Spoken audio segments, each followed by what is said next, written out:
Spider-Man 2 and The Amazing Spider-Man 2 represent both the peak and the nadir of Spider-Man's on-screen adventures. Spider-Man 2 was a careful character study disguised as an action-packed blockbuster, and The Amazing Spider-Man 2 was a Sony executive's checklist. But I'm not here to beat up on every aspect of the Amazing Spider-Man series by pointing out all of the visual references they stole from other movies or every dangling story thread that was a tease for Sony's sprawling Spider-Verse. Plenty of great critics have already ripped these films apart.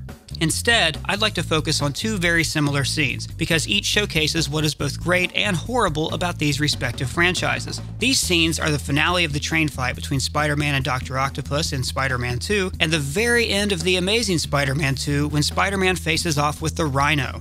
One of these scenes is an excellent reflection of Spider-Man embodying the hero in all of us, and the other is an excellent reflection of a shitty movie. We have shots fired! Shots fired! Both feature Spider-Man back in action after taking hiatus from web slinging. They each incorporate New Yorkers and feature civilians interfering with the battle. Both are meant to reflect how Spider-Man is a part of New York. Now, I know these scenes aren't exactly alike. One takes place at the end of the film, the other at the end of the second act. But looking at them tells us a lot about what works and doesn't work about these films. A little background on where we are in these movies. In The Amazing Spider-Man 2, Peter has quit being Spider-Man because his girlfriend Gwen Stacy was killed. But unlike Bruce Wayne, he didn't take the time to grow a show passage of time beard. So he's really sad in his little map room because after Spider-Man 3, what we really want in a Spider-Man movie is more crying. And then he watches his girlfriend give a speech on a Sony laptop. I'm surprised they didn't slap a little Sony logo on the Rhino's suit. Sony! And then we cut to a bunch of featured extras watching the Rhino rob a bank. On to Spider-Man 2, where Peter Parker has spent the entire movie being torn between his two identities. His life as Spider-Man constantly interferes with his happiness. It keeps him from Mary Jane, drives a wedge between him and his best friend Harry, and makes it hard for him to get passing grades in school and hold down a job. He couldn't live a double life anymore, so he quits. The entire movie builds toward this choice. Hell, Spider-Man 1 built toward this choice.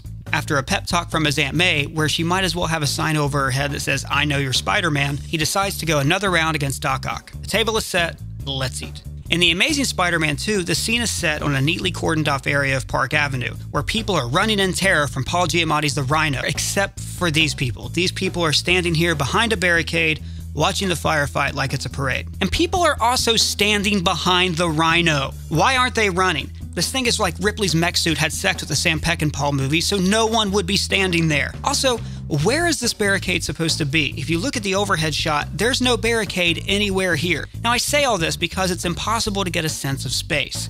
Where are we? Are the people close to the action? Why don't they run away? What are the stakes?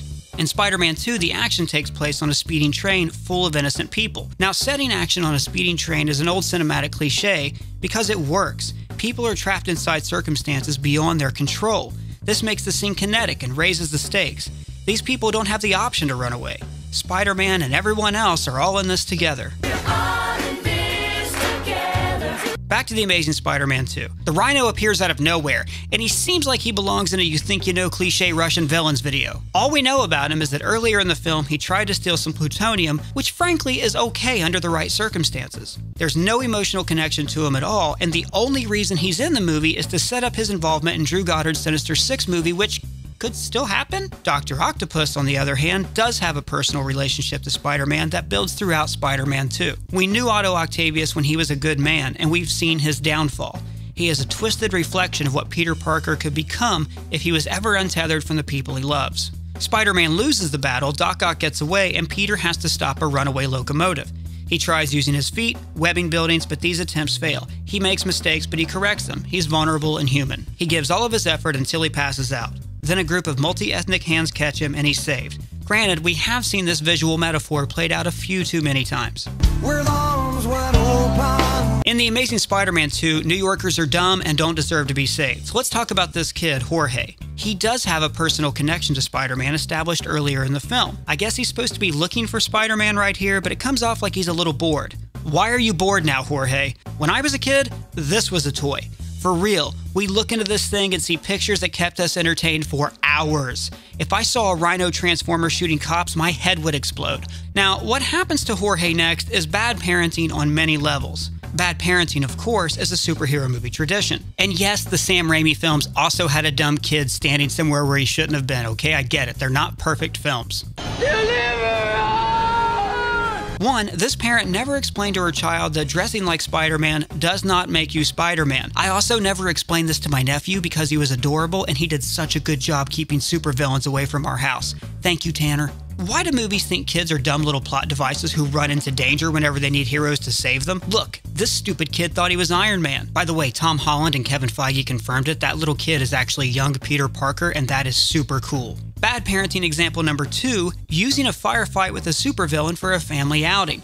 Alright, so Mary Poppins would take kids on outings and give them acid, but I've seen better supervision at the Cincinnati Zoo. Where the arms went open. The NYPD makes a token effort to save the kid, but ultimately hides behind their cars. So I guess it's better to let the kid just hang out there until the Rhino decides he can live. When cocky Spider-Man shows up, he just fist bumps the kid instead of pulling him out of harm's way. He doesn't seem worried about fighting the Rhino because he's cocky Spider-Man. And this is the real problem with this movie and why the Andrew Garfield films didn't connect with audiences. Peter Parker is an awful person. So let's talk about the two Peters. In the original Spider-Man film, Peter Parker is practically invisible. In the Amazing films, he's already pretty cool. He skateboards in the hallway, talks to girls. Tobey Maguire's character would have killed to have been him in high school, and so would I. Peter's supposed to be a nerd until he puts on the mask. In these films, it just makes him even cooler. Let me give you an example of how bad of a person this version of Peter Parker is. He breaks into Oscorp by stealing a new intern's ID, Rodrigo. And when he hears Rodrigo getting thrown out, we'll be fine. And if you forget that, then... he smiles. What a dick. In the Raimi films, Peter distances himself from Mary Jane because he can't bear the thought of her getting hurt. In the Marc Webb films, Peter promises Gwen's dad he'll stay away, but breaks the promise before the end of the film, and ultimately gets Gwen killed. So when he quits being Spider-Man in the film's last 10 minutes, it's just another in a long line of selfish decisions this immature asshole has made. Also, we don't see him not be Spider-Man. Like every other major plot point in this movie, this information is given to the audience by a newscaster on New York 1. So when cocky Spider-Man shows up, it doesn't feel triumphant, it feels inevitable. In Spider-Man 2, Peter quits being Spider-Man for 34 minutes. That's 1/4 of the film. So when he returns, it's a real relief. In The Amazing Spider-Man 2, Peter has quit being Spider-Man for 8 minutes. The dead parent subplot that went nowhere has more screen time. On a positive note, he does say this line. On behalf of the fine people of New York City and real rhinos everywhere, I ask you to put your mechanized paws in the air. I really like this line, because it implies that a council of rhinos convened and decided they don't like Paul Giamatti tarnishing their image. But now to celebrate the works of Eugene Ionesco. Oh, and also, we don't get to see the battle with the rhino. It ends in slow motion to artificially create a feeling of epicness where there isn't any.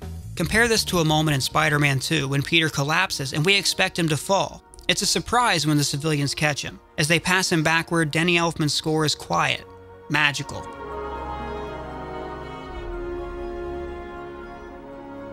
This moment is tender. It feels big because of how small it is. Someone comments that he's just a kid, my son's age. They see that Spider-Man isn't a god, he's just like them.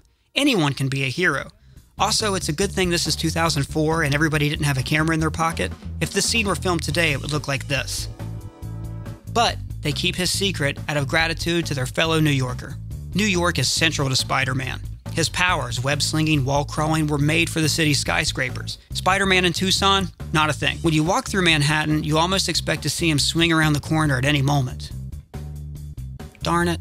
When New Yorkers stepped up to help him on the bridge against the Green Goblin, it was a unifying moment. You mess with New York! You mess with one of us, you mess with all of us! The Amazing Spider-Man tried to imitate this moment when the city's crane operators banded together to help him swing, even though he could have swung from the buildings those cranes were sitting on. Amazing Spider-Man 2 tried to replicate it by showing that anyone can be inspired to bravery, even a stupid kid with a horrible mother. In Spider-Man 2, each of these New Yorkers steps forward to put themselves in harm's way for the greater good. This echoes the words from Aunt May's pep talk that inspired Peter to put on the webs again. I believe there's a hero in all of us. This sentence sums up the entire meaning of the movie. What inspiring words sum up the meaning of The Amazing Spider-Man 2? Well, the screenwriters want you to think it's Gwen's graduation speech, which if you listen to it, seems tailored a lot more toward a grieving superhero and less toward an audience of 18-year-olds and their parents. Y'all think that we're immortal.